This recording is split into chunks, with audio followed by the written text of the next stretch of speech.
How you doing, guys? So I've got this 2004 CRV. It's having an issue with the power door locks.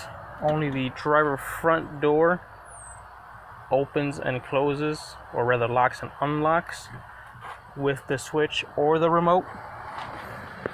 So I was tasked with diagnosing it and figuring out what it needs.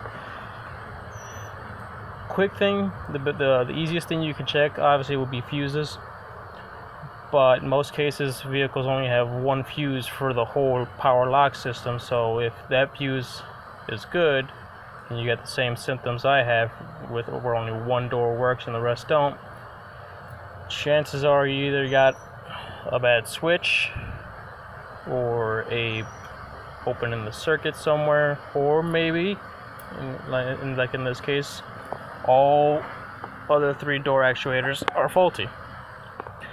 Easiest way to figure out whether you got a circuit problem or not, just take any 12-volt bulb or a 5-volt.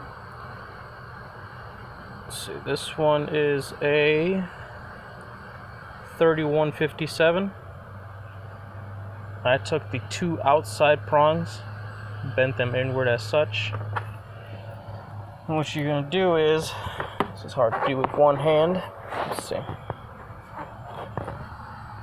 take your bulb,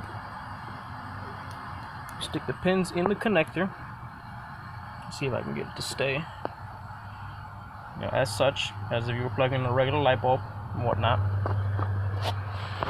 And then, let's see, just hit the door switch,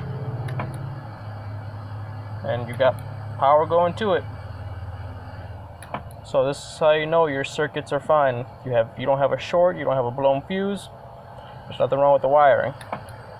So unfortunately, in my case, there are three bad door lock actuators, so they all got to get replaced. Hope this is helpful for you. Have a good day.